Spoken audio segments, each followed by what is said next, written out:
These are students and friends of Norman Paulson. And this is Patty Paulson.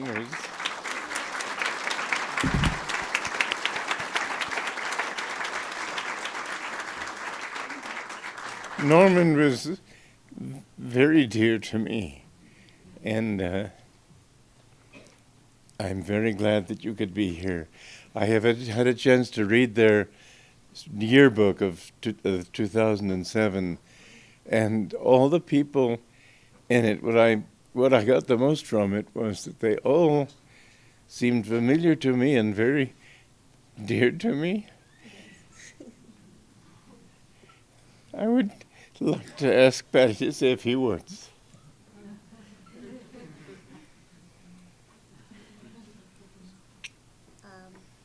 I'm very honored to be here. Just like that song says, I feel very much at home here, as everywhere. And there's no better place to be than to be around people, brothers and sisters that love God and love one another. And it's very much present here. And I thank everyone for giving us such a wonderful stay.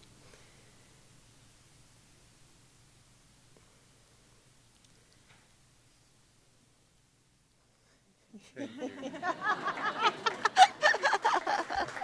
Thank you very much. Thank you. Thank you.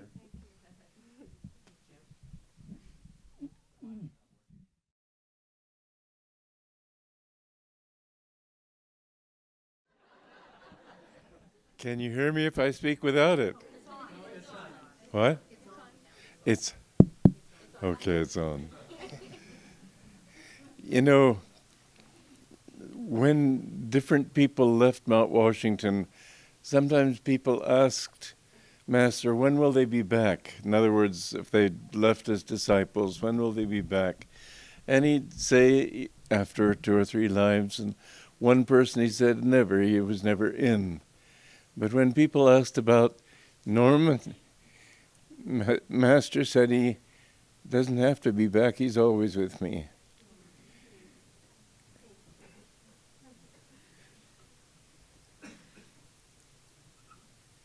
I remember one time Norman wrote Master a letter saying that when I see you, I see Divine Mother.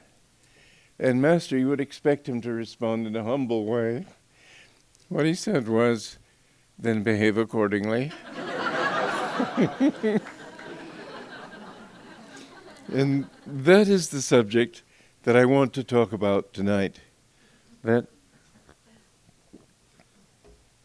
the stages of liberation are first jivan mukta and then Param mukta or a siddha, who is a supremely free soul.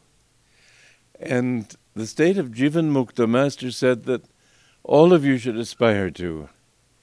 What is that state and how do we reach it? What does it signify? When God created the universe, He didn't have anything to create it out of. He could only create it out of His own consciousness. He dreamed everything into existence. That means to say that our egos are really a part of Him. Our egos have no reality of their own. They seem to have just as this wonderful dream of God's, and you just have to marvel at the complexity and the enormity of this dream. But we have to, if we are to grow spiritually, basically I've put it in this way recently in a sort of addendum to Catherine's book about William and Henry, that it's a process of maturity. The stages of growth that I mentioned in my book, Education for Life, were that first the baby and the little child for the first 6 years of his life have to work hard to get the body working well. They run and they stumble, and the baby can hardly walk, and it just takes a lot of energy and effort to get their bodies functioning in a controlled way. Then come the emotions. And children between 6 and 12, the time to really reach them through their emotions, their idealism, is during that period of emotional maturity. And then comes willpower. And until the emotions have been brought under control, the willpower will be scattered in many directions, and it won't be under control. But once that, and you see this in teenagers from 12 to 18 roughly, that they tend to be rebellious because they haven't got their will under control yet. And finally comes the intellect. And once people have mastered the intellect in such a way that they can discriminate wisely and understand impersonally whether this is a good thing to do, whether I should use my emotions and my willpower in this way or another way, this is all more in that period. Not that you can't train other aspects of your children before that, but these are the natural rhythms. And the thing is that very few people reach perfect maturity. Very few people are physically mature enough to eat the right things and do the right things. Very few people have emotional control. They get all upset and angry about nothing. Very few people have proper willpower, and people go through their whole lives, usually immature on all levels, and then bit by bit they pick up the pieces. But it's a very few people who have reached that point of maturity which understands that it will do what it has to do without any personal desires, without any personal attachments. We need to train our minds to understand that we do not do anything except by God's will. And the truly mature person has no desires for himself. He has no likes and dislikes. He does things because it is the thing to be done. It is right to do it. Very few people have that kind of maturity. And that level of maturity does not depend upon your social state. People think that aristocrats are all... Thank you. At such moments, it helps to be deaf as a post.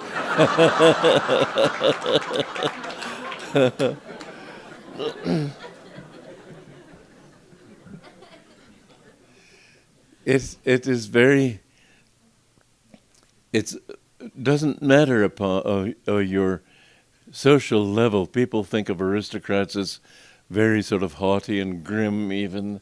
But this is just those aristocrats who are not mature yet. Kings also are considered to be very ruthless and haughty and get angry at the drop of a hat and so on, but it needn't be. They're mature people in all walks of life, and it doesn't depend upon your environment, your upbringing, your social conditioning. You will find in all countries there are some people who don't see anything except in terms of what is right and what should be done. Now this is the first stage that we need to arrive at.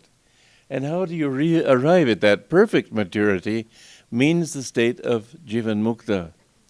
A jivan mukta is one who has no personal ego. And it isn't humility in the usual sense, which is sort of self-deprecating. That's not humility. I remember Master saying one time that humility, he said, both superiority and inferiority have to be overcome, because an inferiority complex also is ego. I'm less than you, I'm more than you, that's all both ego. You have to reach the point where you realize that you don't exist as an individual. And how do you achieve that state? By feeling that God is the doer of everything that you do. And Krishna puts it beautifully in the Bhagavad Gita. This is the deepest teaching of the Gita, in a sense. Nishkam karma, action without desire for the fruits of action. Passionless desire, not desire-driven activity, but doing a thing because it is right. Now, to achieve this state is very difficult for people, and one of the reasons it's so difficult is environment. People.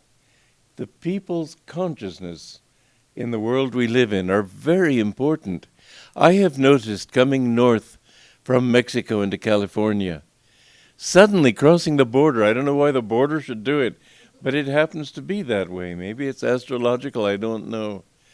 But I have noticed that coming into California, there's much more energy. Coming down from Oregon, the same thing. Coming over from Arizona, it's the same thing. When I have gone to India, every time, and you've all, those who have been there, many of you have noticed, just when the plane lands on the soil of India, you feel an upliftment of energy. There is something in the air. The culture of thousands of years of rishis, of great men and women of God. This is in the air. And we can't help that around us, but we can make it better for us. And that is one of the most important reasons for living in communities like Ananda or, what do you call it? What? Sunburst. I knew it perfectly well, I just couldn't think of it at the moment.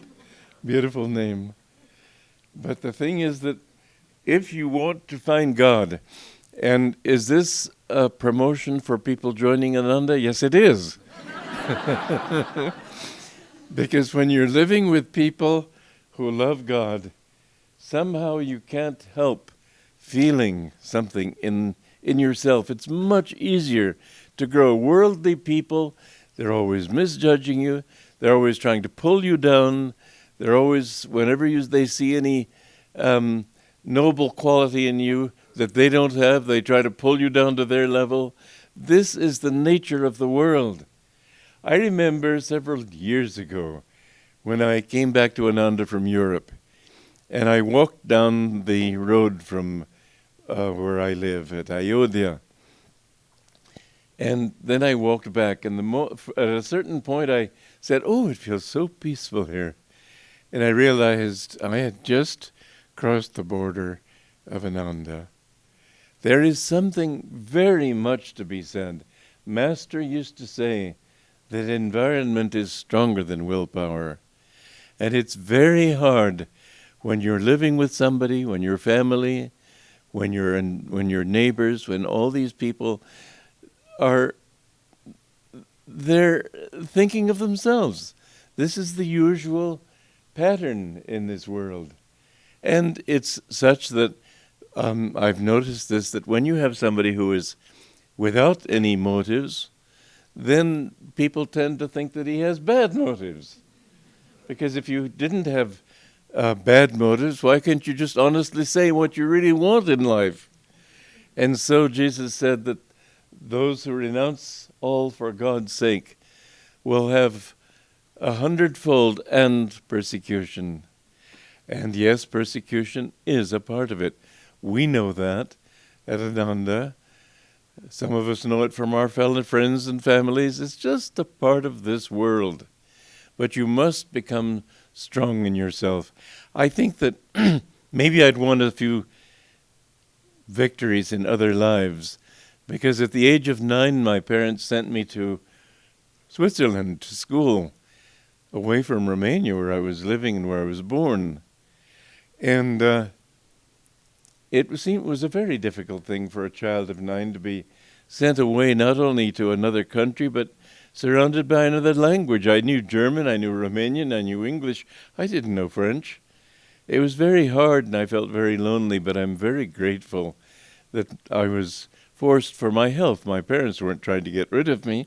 It was recommended that for my health I had to go there. And then I went to school in England. I thought it was again a very good sign of some kind of good karma.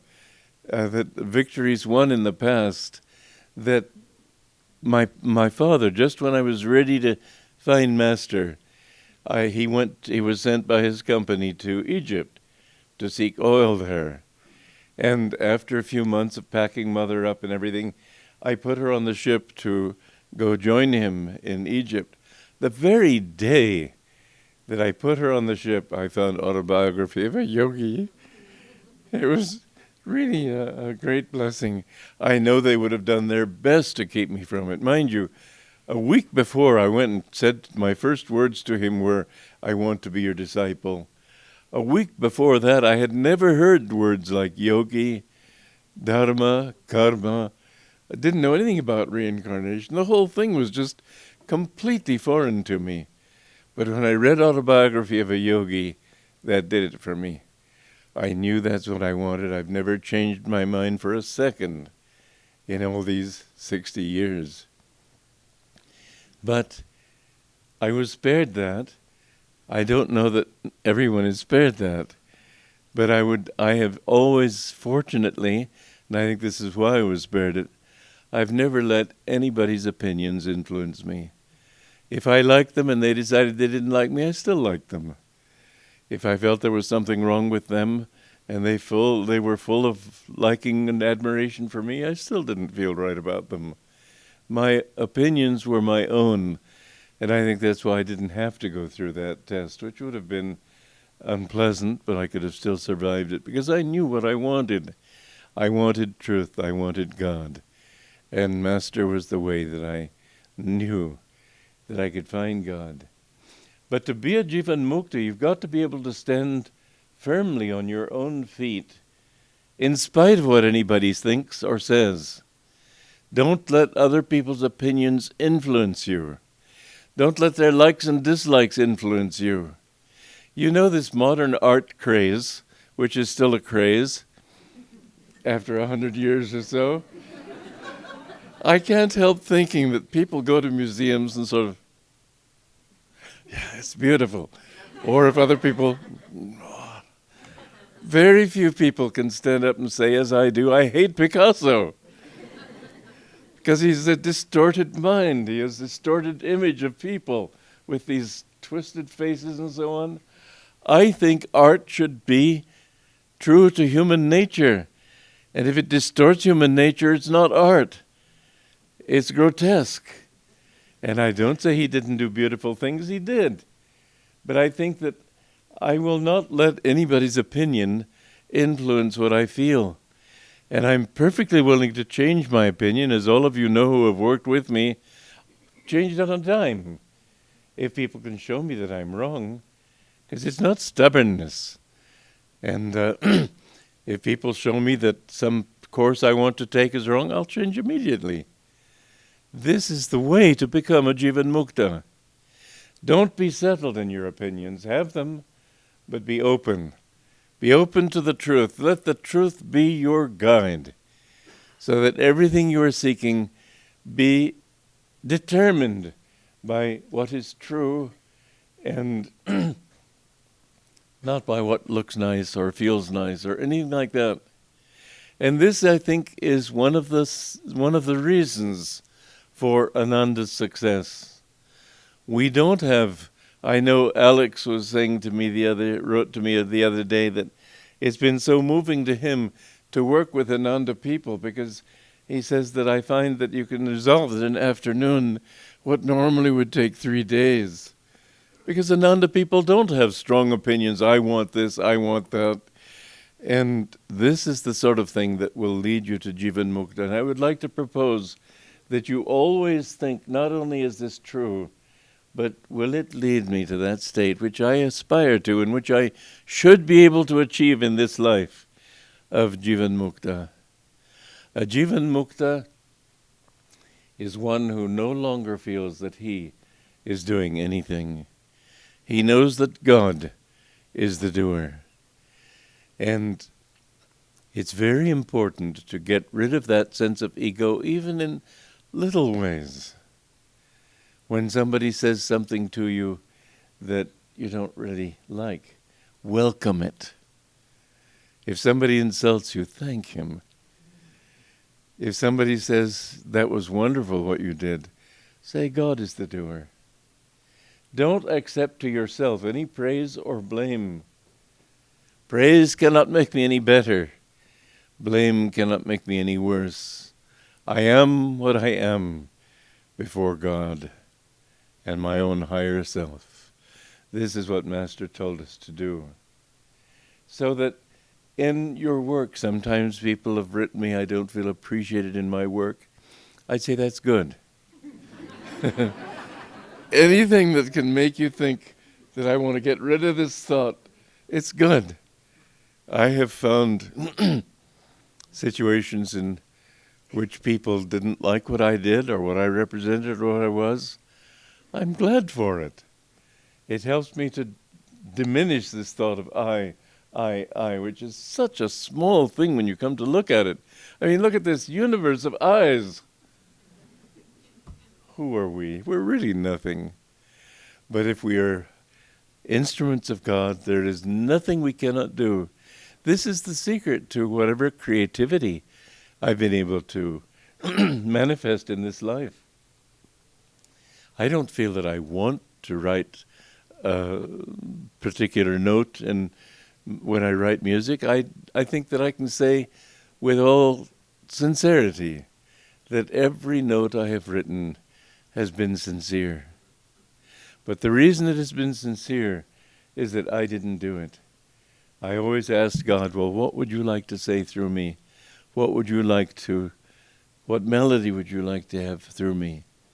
And I've seen that you can do so much more when you let God do it. Whereas if the thought comes in, oh, I want this or I want that, suddenly it blocks your creativity. There is, in fact, and this is a very good point to keep in mind, because people think, well, I don't want to do nothing. I'd like to be able to contribute something worthwhile. There is nothing that God cannot do with you if you will let Him do it. And letting Him do it doesn't mean passively sit there and wait for Him to do it.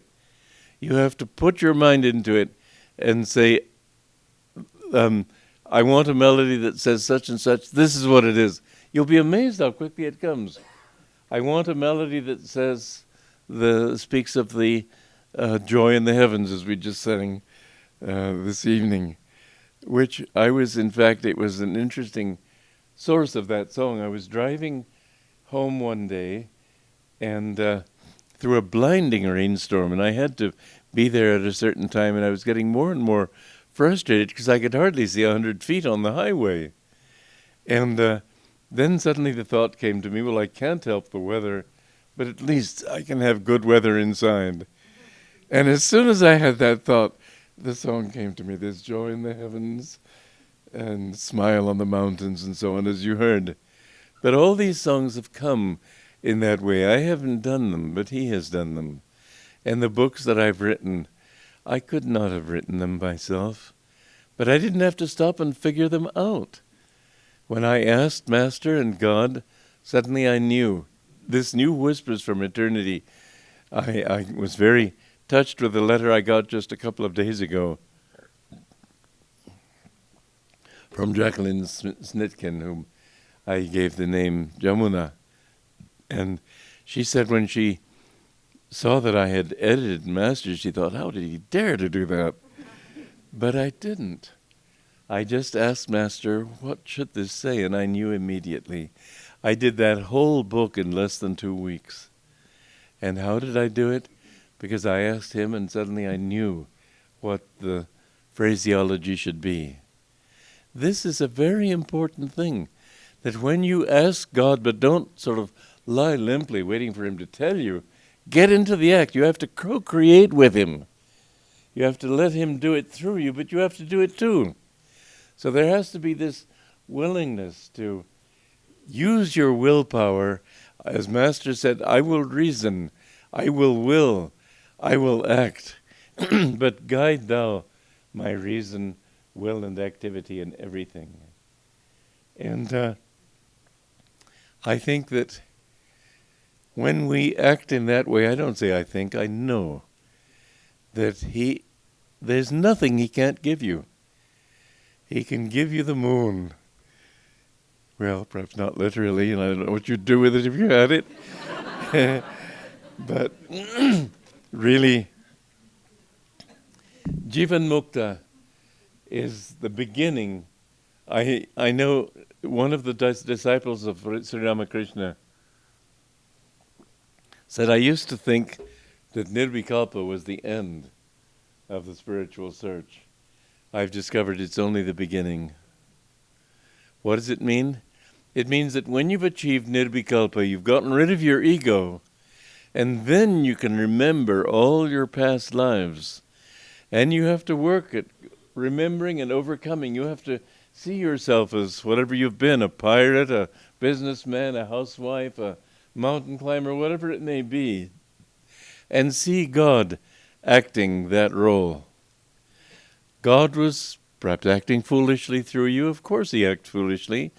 You can't expect all your lives to have been good lives. They've been bad lives too. But all of our lives, the whole purpose of it is to understand how to become truly mature, how to realize that he is dreaming this whole show. And when you've reached that, then you have to go back to your other lives and see that God was dreaming those lives too. And when you've overcome all of that, then you become a Param mukta, a completely liberated soul. But it takes a long time to achieve that. Master told me one time that of the saints in the Autobiography, the only ones who were completely liberated were the three gurus, Paramhansa, the saint with two bodies, and Ram Gopal Majumdar. And I asked him about different ones. I said, what about Anandamayi Ma? She still has some karma. What about your father? He still was too attached to us as his sons. And so on down the list. But I said, what about Mataji, the sister of Babaji, who said in your book that she wasn't as fully liberated as, almost as spiritual as Babaji said. As he said, well, that means she wasn't fully liberated, but now she must be. So I don't know if he fudged on that one. But at any rate, when you've achieved jivan mukta, you're as great as anybody. You've understood that you are God, that God is you, there's no other reality. You don't have anything more to achieve except clearing up your memories, but you're as great as the greatest avatar. It's just that in a worldly way, an avatar can do a lot more for people because he comes with that divine power. And those who are still, jivan muktas, let's say, or those who achieve param mukta, and I know that Sri Nama Yogi, Master told me he was fully liberated. And I got to spend 4 days with him. It was a wonderful experience. But I said to him, how come with all your attainment you don't have more disciples? I was sort of surprised. I thought that you'd want to hustle, get more people to God. He said God has done what he wants with this body.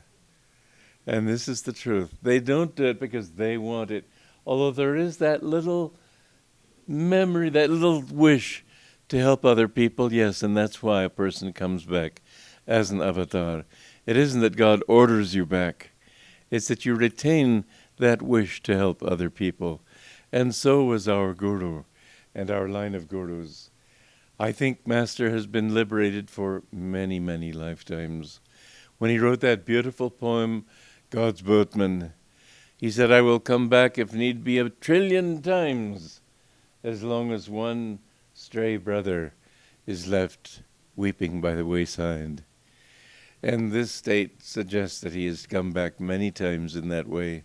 And it's very interesting. You know, he said that he was willing to conquer, you know that. He said he was Arjuna. And it always seems to be that they have their own particular role to play. Even when they come back, you have the memory of having been. You yourself as an ego are dissolved. But there still remains through eternity that memory of you as genie, as Saraswati, as different people, that you were that person through many lifetimes. That memory is never dissolved. And so you are able to come back as yourself.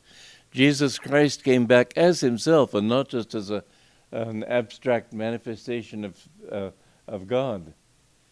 Everything in the end is He.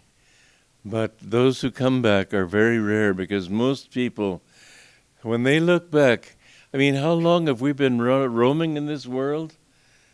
This and other worlds? Who knows? Days of Brahma, maybe? One day of Brahma being billions of years? It says in the Bhagavad Gita, and Master also interpreted a statement in the Rubayat of Omakayam, that many souls who are thrown out into this world, into the beginning of a day of Brahma, are still wandering at the end of it. And who knows how many days of Brahma they will wander. They go into that quiescent state, and then they come back and again roam through countless incarnations. Don't you think it's long enough?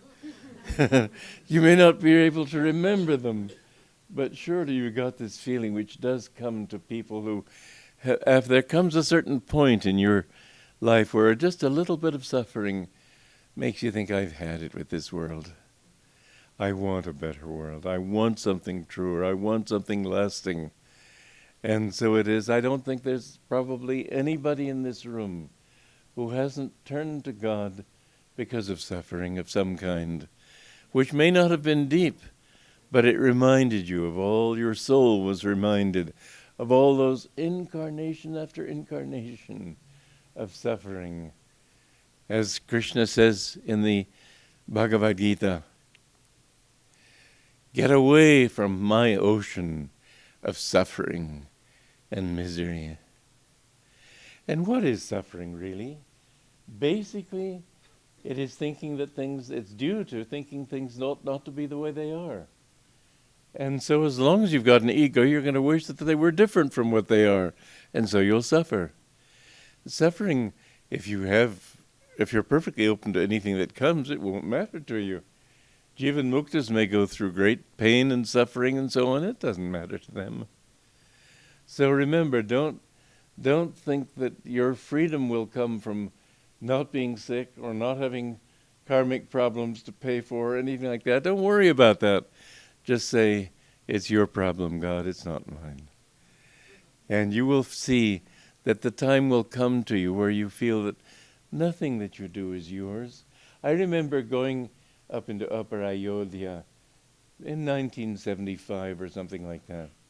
And I saw lights in the trailers there. We didn't have houses there yet. And the thought came to me, years ago this place was darkness. Now it's light. I did this. If I hadn't built Ananda, there would still be darkness here. And then my mind asked me the question, does that thought please you? I thought, not at all, because it makes me feel shrunk and limited. I didn't do it, He did it. He did it through me, He did it through all of us. If you can reach that point where you don't take credit for anything, that you realize that He is the doer, and if you do badly, don't take credit for that. Give that to Him too. He can do it better if you give Him, don't blame Him, but say, well, you did it, God. Help me to do better next time. Don't take blame, don't take praise, don't take anything to yourself personally. And you will find that with that feeling, the ego says, well, what about me? What about me? I know when I've said to people sometimes, God did it, not I. They said, well, but you deserve the credit for being a channel. I say, no, He did it.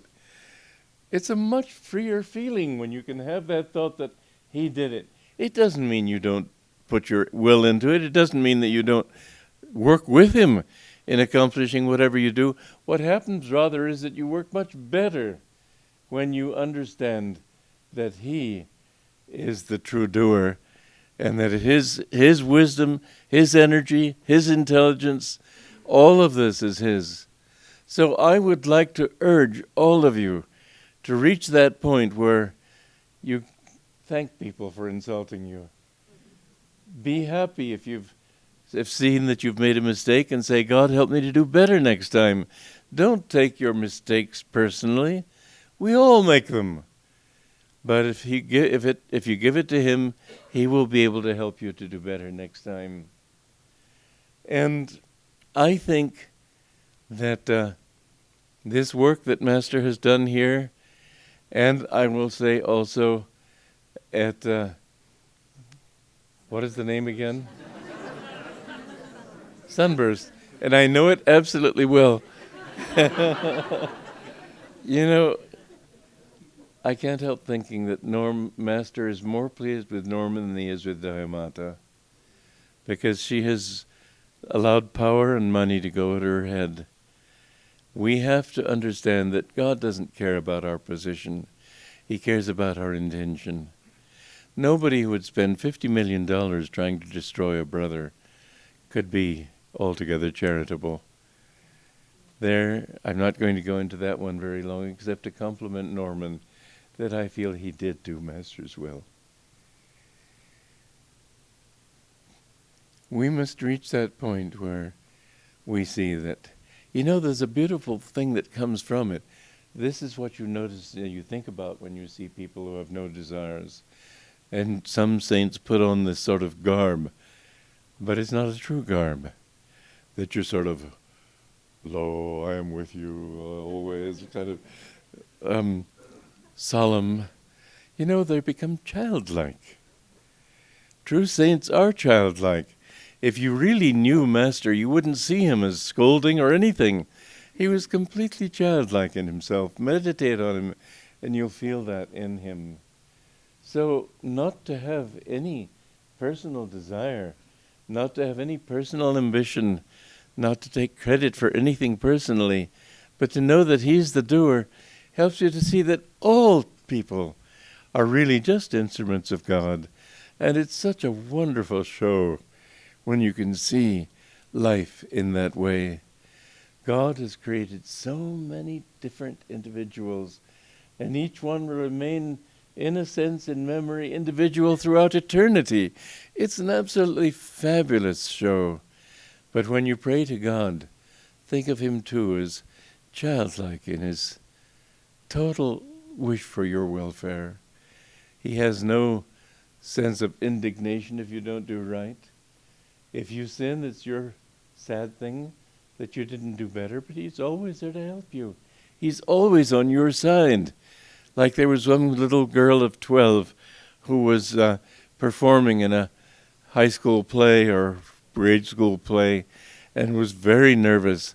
And somebody in the audience said, "Don't worry, Susie, we're all your friends. We're on your side." God is on our side. He wants us to do right. He doesn't, this is your own human weakness that thinks he gets angry. As long as you have the capacity to get angry, you will think he's angry. As long as you have the capacity to judge other people, you will think of him as judging you. But he doesn't judge you. He's on your side for all eternity. And his one wish is that you understand that he put you into this show to understand how you can be freed from the show and understand that he's the dreamer of everything. So think of it all as a dream. And when things go badly for you, say it's a dream. It's so. I remember years ago, I dreamed that I was flying. And I thought, well, people don't fly. And I thought, I must be, maybe I'm dreaming. So I tried to reason my way through it. And I arrived at the conclusion, absolutely logically, that no, I was perfectly awake. I was just doing something unusual. And what was my surprise a moment later to wake up and find I had been dreaming. And so this life seems so real. But in fact, it's all a dream. Don't take any of it seriously. Just share the joke with God. He has a good sense of humor. So should we have. The Master used that expression once. He said, Divine Mother has a good sense of humor. But be on her side and you'll find that she's always been with you. Well, do you want to ask any questions? Since this is probably the last time I'll be together with all of you before I go to India, I can tell you about my health a little bit. but I'd rather not say too much. It's there. Okay, tell. Yes. Do you know of any masters like Paramhansa that are alive today on earth? You know, it's not been my goal or my mission in life to go guru hunting. When I first heard the word guru, I knew my own guru. So I don't know. But I'm sure there must be. Mr. Black said to somebody that there were probably 25 masters in the world today. And I said this to Master. He said, oh no, there are many more. So, and you know, Padre Pio, he was certainly a master. There have been great saints in the Christian world. They don't call them masters, but they are. So we have to think that it's the odds may be against us, but they're not if you put them in your favor and say, I want this. Yeah? Is that all you asked? Another question. Talk a little loudly because...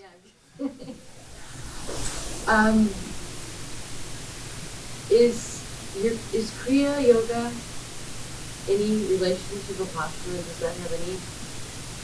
Is it what? Any relation to Vipassana? Does Kriya have a relationship to Vipassana Yoga? Vipassana. I don't think it does, because Vipassana, as far as I've understood it, means trying not to think. And it's very difficult not to think.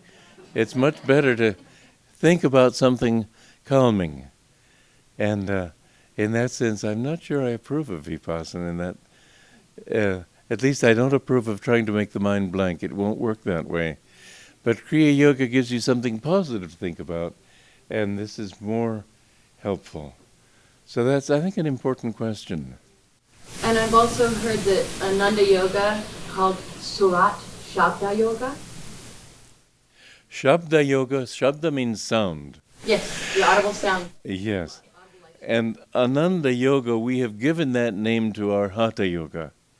Yeah, because we've used Hatha Yoga as a means of helping to harmonize the body and the mind, and not just as a physical thing. So I gave it that name, but otherwise, if you speak of the yoga that we do, certainly it's more Kriya Yoga and the techniques that we use. And beyond that, Raja Yoga, which is to realize that all paths lead to that final goal. So what I have talked about tonight is not a path, nor is Patanjali's yoga a path, because it's what everybody has to do in order to reach that state of freedom. You have to do the yamas niyamas, which is to say the do's and the don'ts on the spiritual path. You have to be kind, you have to be forgiving, you have to be truthful, and so on. And then asana literally does not mean the different yoga asanas which have evolved from that third stage. But asana basically means being able to sit perfectly still with a straight spine so that you can forget your body.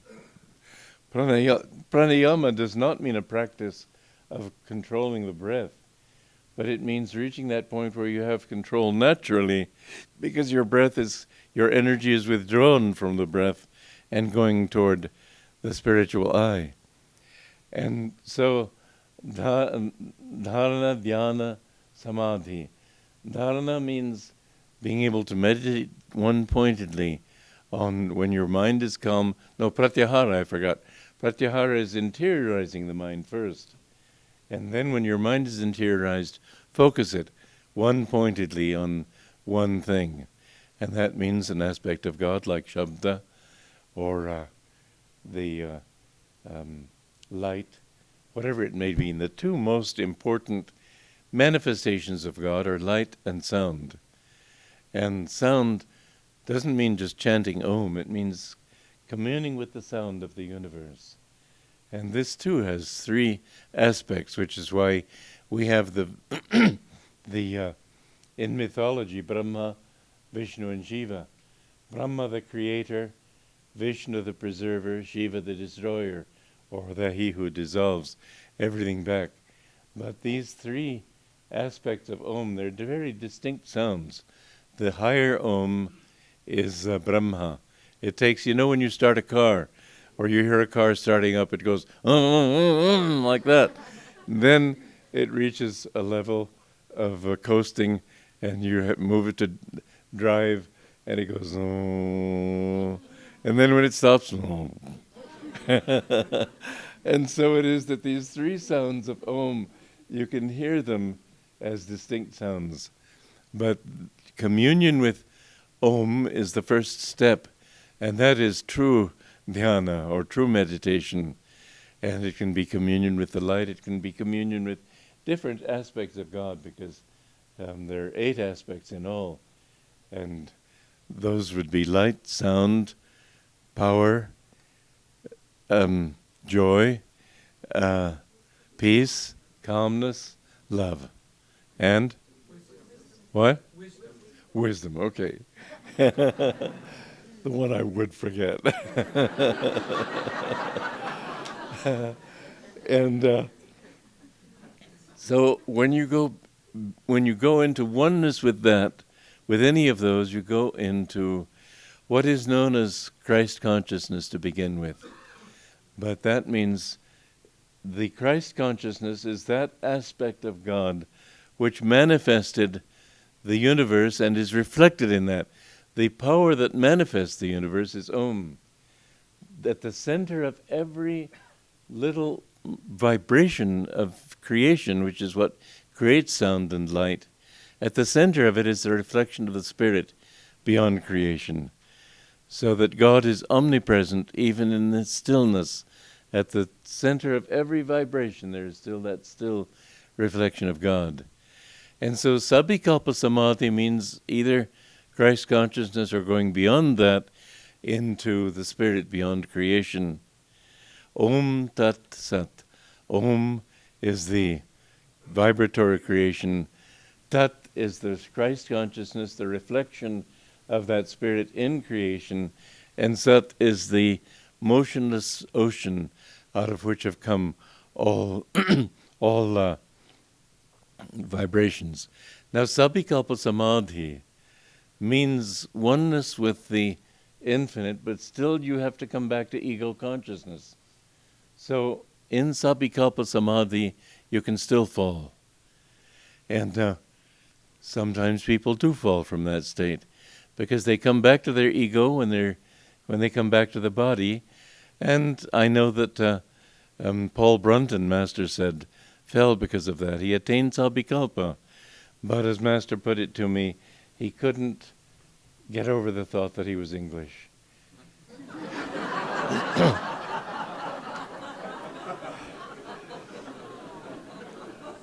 The Indians, Ramana Maharshi was fine, but Ramana Maharshi's brother was the sort of thing no Englishman would put up with. And he fell from that.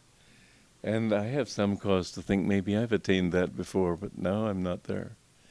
These things you have to overcome the ego to the point where you become so conscious of the infinite that you are conscious even while using your ego. As Master wrote in his poem Samadhi, I, the cosmic sea, watch the little ego floating in me.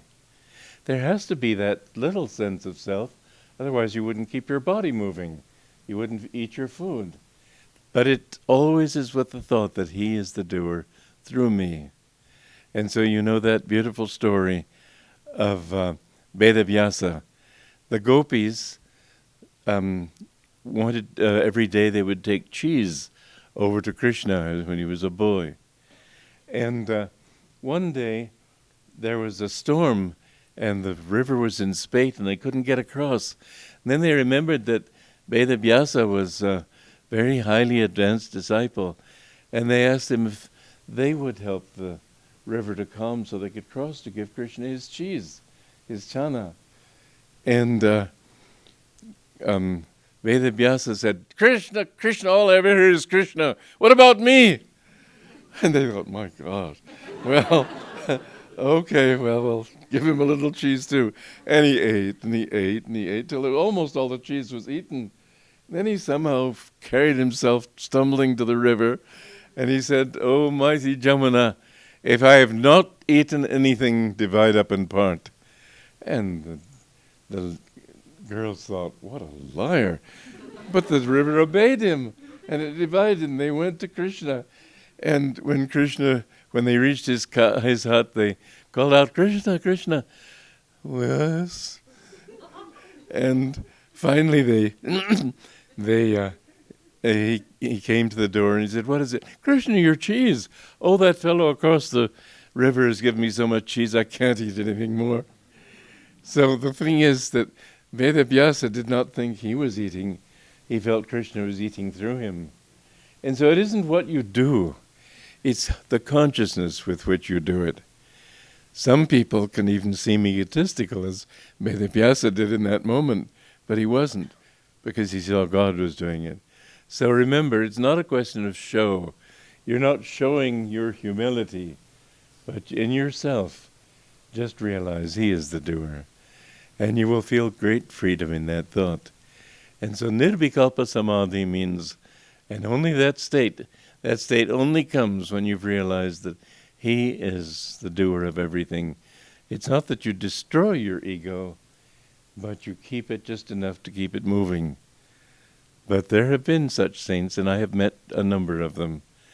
Anandamayi Ma was certainly one, and so was Sri Rama Yogi, and there have been others.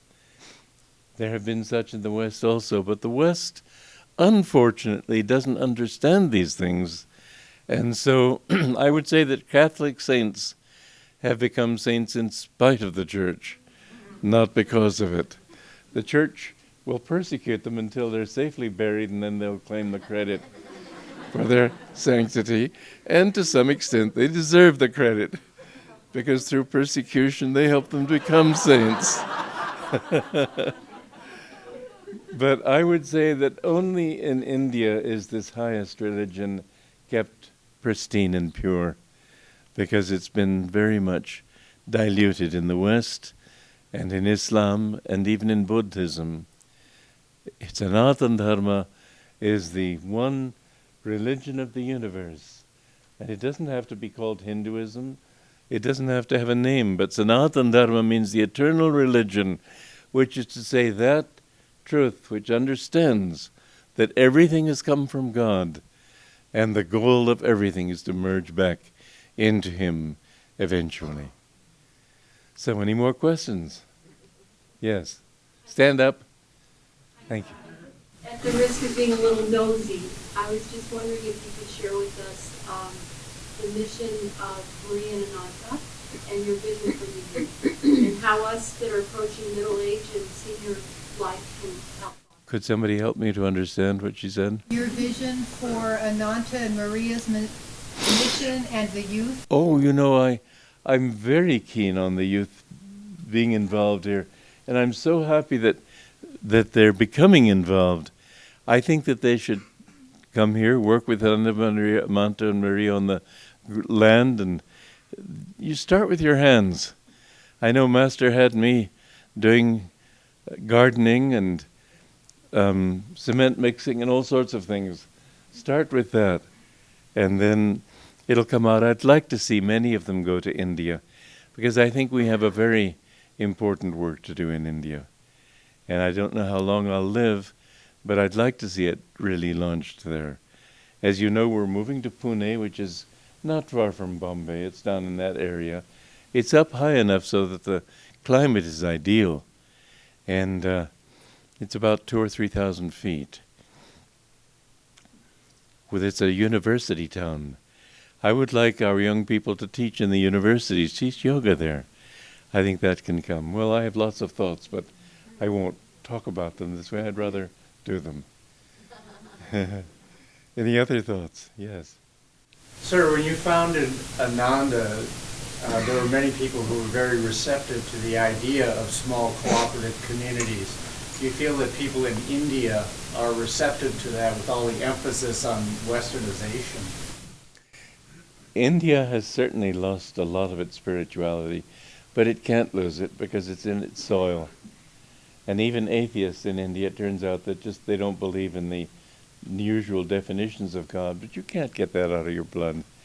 India will come back in time. I know I've talked to Abdul Kalam, who was the president of India, and he said, what do you think about the changes in India since you lived here nearly 50 years ago?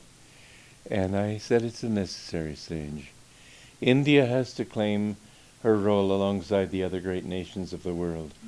But I think that this is going to come back, and I think that communities will be a great help that way.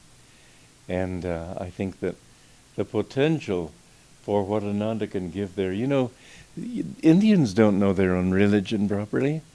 It's surprising, but the Gita is, the way Master explains the Gita, it's totally a revelation to many Indians.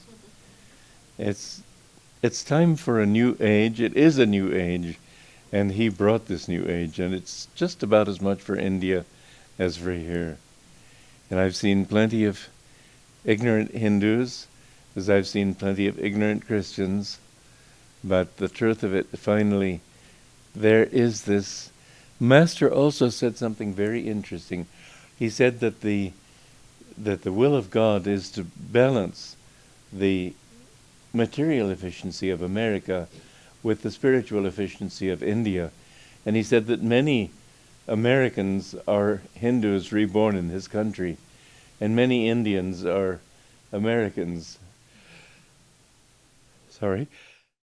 American souls born in India. And you sort of feel it. Some of these Indians look like stockbrokers to me. And I'd say that many of you, perhaps most of you, have had this attunement with this teaching because it's in your background. So, yeah. Any other questions? Yes. I heard a statement that I find engaging. It's better to be lucky than good. What would you say? Or good? I'd say that was sheer nonsense.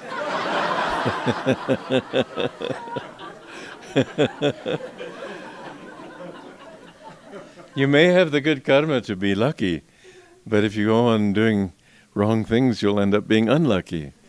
And you may have the bad karma not to be lucky, but if you keep trying, you will be lucky in time. And good luck has no reality, it's good karma. But so many things happen that you don't have any control over. Why are you here? How did you find this place? So many things that happen to us we just have no control over. How did I find Master? It was my karma. How come I didn't wander through all these other gurus that most people do? It was my karma. Everybody has, his life is guided entirely by karma. And that's why somebody said to a saint in Howrah in Bengal one time, "Can you tell the future? Can you tell me what's going to happen today?" He said, "Yes. You will go down the street when you go home, and you will find that there is a fire in a house, and you won't be able to go that way. You'll have to go another way." He told him several things. All came out exactly that way. But masters don't talk about these things because it would be, you'd begin to think you don't have free will. And in a sense, it's true you don't.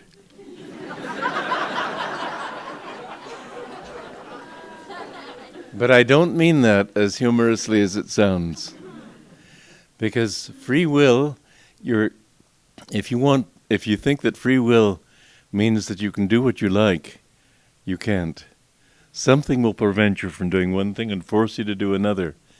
Free will means when you can do things without being forced by desire. When everything you do, people think, well, if I just become a pawn of God, how can I have free will? That's not being a pawn, that's freedom. When you can act for your own welfare without any desire in the matter, and that's God's welfare. So masters, they could predict Jesus' life before he was born. He didn't have to undergo the crucifixion, but he did because it was God's will. And his freedom came from doing God's will. So to be free in your will does not mean to do what you want, but it means stopping doing anything you want and knowing that the truth is the only thing that matters. That's freedom. So when you get rid of your ego, that's freedom. But as long as you think, I do this because I want to, what makes you want it? Not so easy to answer that question. Any other questions? There's somebody over here. You've been talking a lot about ego, and I've often wondered, you talk about relinquishing the ego, but isn't it necessary to have a very strong sense of self in order to walk the spiritual path and ultimately make that heroic self-offering? I don't think so. No. You have to have a strong sense of your true self, and that's different. Your ego is not your true self. But when I look back at what brought me to Master and took me away from my family, and they were absolutely outraged with me, but I had a strong sense of what my true destiny was and what I had to do with it. And so my strong sense of self could have meant, well, I want to be an architect, and you say I shouldn't be, but I'm going to be. I didn't come to Master with that thought. I came to him because I knew that this would lead me to the truth. So if you're led by a desire to find the truth of yourself, to find your own higher self, which is God, then you're right, but that's not self-directed in the wrong way. There is the right use of ego and the wrong use of ego. The right use of ego is doing that which will lead you closer to truth and to God. Wrong use of ego is that which will take you away from it. It's that simple. So don't think, what do I like, but what does God want? And I have found in my life, because there have been many times when what happened to me and what God wanted of me were very different from what I would have chosen. But I always found, when SR threw me out, that was the most painful thing I could possibly imagine. I knew I had done all that work in India with good intentions, and the attempt they made to destroy my faith in myself, you wouldn't believe. But I found that when I accepted it, which for a while I rebelled against very much, Anandamayi Ma sent me a message, take this as your Guru's grace. And I thought, grace, that's the one word I cannot accept. And yet I found, once I accepted it, that I could not have done what Master told me to do if I hadn't been thrown out. I was too loyal to leave. I would never have left, even though I remember writing Daya once when I was there, saying I may die of ulcers, but I'll keep on trying. But I couldn't accept what they were doing. It was wrong. And yet I had to accept that this must be what Master wanted me to do, and yet it wasn't. They were always trying to negate what he had told me to do, writing books, teaching, etc., etc. But I have to say that in doing his will, in accepting his will, and to the extent that I could accept his will, I have found my greatest bliss and blessings. So remember, what God wants for you may not be what you want, but if you offer yourself up to him and do your best, you will see always, invariably, it will be what your soul really wanted. And I'm grateful for all of you. I wouldn't have you we wouldn't be here tonight if this had not been the case. But I'm grateful. So there was another question? Swami, Master traveled all over the world, such as you have. And my question is, let me think.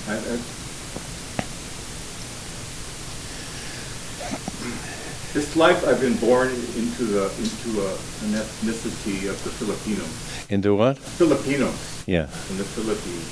And when I go home to the Bay Area and I meet many of the Filipinos, and I'm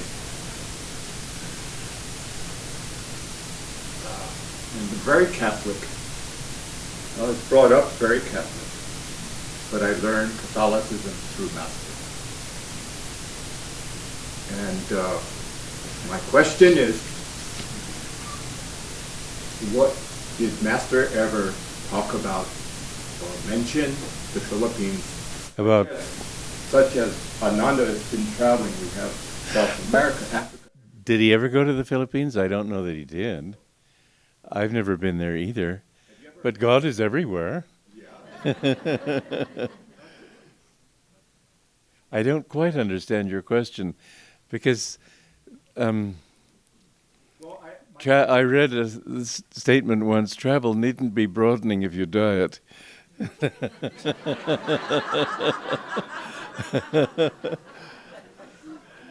It's been my karma to travel, and at the age of 6 months I was already going to America from Romania the first time, and I've been across the Atlantic in a ship 9 times, and since then who knows how many times by air. This is just karma.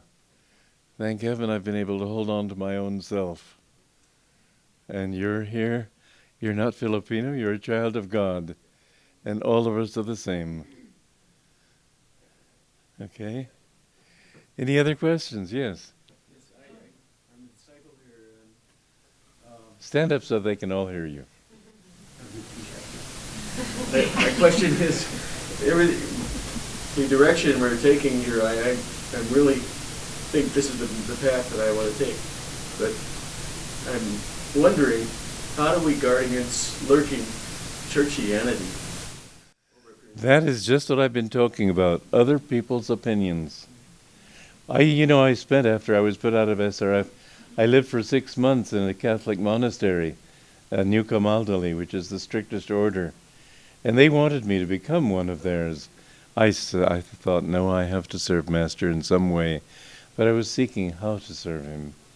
And while I was living there, I could feel the hypnosis of their church. This thought that 1 billion people think this way, who are you to disagree? It's a very strong hypnosis. I was able to resist it, but yeah, you're right. The dogmatism of people, when there are a whole bunch of them gathered together, it has a certain thought force. And you have to just be strong enough in yourself to decide what is right for you. But I say that it's a lot easier when you live among people who share your same ideals. Because Ananda too is a thought force. And if it were a wrong thought force, it would be harming people, but fortunately it's helped a lot of people. Is that enough of an answer? Yes, it's the way things are now. But I'm wondering, historically, as we go through a few more centuries, it seems to be inevitable is a splintering somewhere along the line. I suppose there has to be. You mean in our teaching too? There already is. There already is. I just, really when SRF began suing us, I have to admit, I had serious doubts about this path. And then I thought, well, look what it's done for me, look what it's done for all of you, look what it's done for many people that I know. It's their problem, it's not ours. But that doubt entered my mind. And there will be splintering, and there will be persecution, no doubt.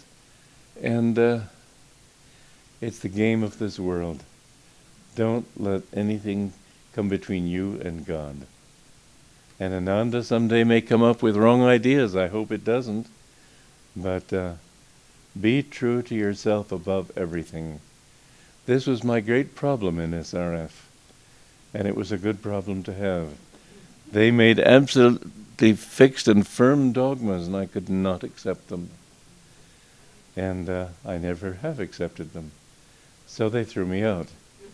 I'd rather be thrown out. I'd rather be a maverick and be true to my higher self.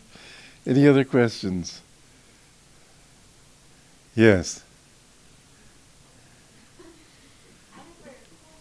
You're short. Have you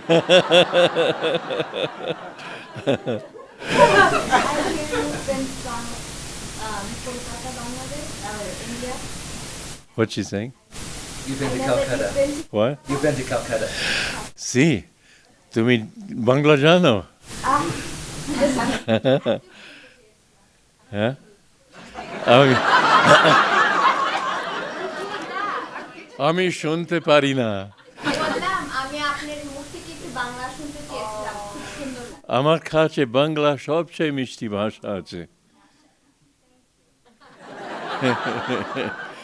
I said, in my opinion, Bengali is the sweetest language in the world.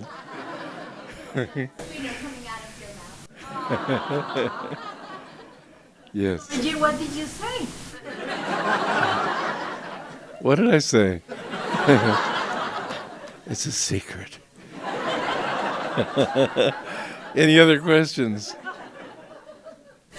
So do you think that there are enough of us searching for higher awareness that will be able to carry mankind through in critical mass? You know, God is in charge of this world. You don't have to worry. You do your bit. But this world is on an upward swing.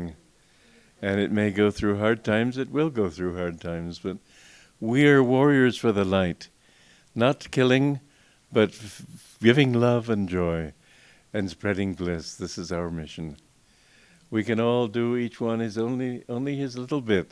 But God, if he who made this world, don't you think he knows how to take care of it? Okay, yeah.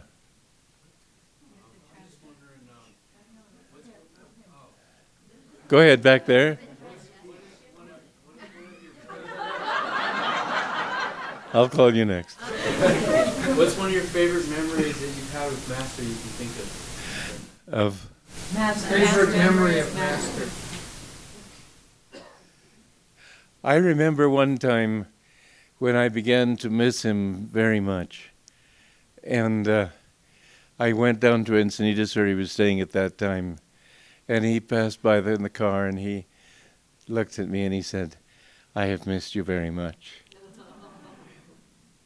And he had me go up to his room and talked with me. But I realized that unrequited love is not in God. When you love God, he loves you. And he shows you his love. I think that's one of my sweetest memories. Yes. Huh? I had to translate. ¿Cuál puede ser la mejor actitud? Which one will be the best attitude when confronting? Ante los cambios when you confront certain changes. Que está enfrentando el mundo en estos momentos. That about what the kind of attitude when faced with all the changes that are occurring right now in the world. It comes from Venezuela, so accept them as coming from God. All change is usually painful because we want things to be the way they are. But you know, I heard a story of a monk in India who was he had a ticket, but the ticket collector on it before he got onto a train was assuming he didn't and grabbed him like this, and the monk just immediately, when any test comes, any obstacle comes, any threat comes, let it be, and you will find. Ascendido. Okay. Any other? I think that may be enough. All right, one more. What is the best way, besides Kriya, and trying to tune into Master? Be in tune with him. Ask him every time you do anything, is this your will? To develop magnetism. To? Develop magnetism. That certainly develops magnetism. If you do it with his will, his magnetism will fill you. Because when you find that you know, depending on different environments that you're in, you're unduly influenced by... Bernard asked Master that question once. Once he said, well, what if I'm alone? Because Master was saying the environment is stronger than willpower. And Master smiled, he said, am I not always with you? So he is always with you, and that magnetism can, but don't go deliberately into it. There was one time when I was first writing songs, and someone had suggested that some well-known singer might like to sing this song, and I didn't know, but I thought it might be interesting to try. And he was singing in the nightclub district of San Francisco, and I just went through that district mentally chanting Sri Ram, Jai Ram, Jai Jai Ram Om, Sri Ram, Jai Ram, Jai Jai Ram Om. And I could feel the magnetism of these different nightclubs trying to pull me in, but it didn't touch me. And so you will see that if you have to go into such environments, because we can't always help it, just keep that thought of God, and that'll be your protective aura. Okay, I think that's enough for tonight. Thank you all.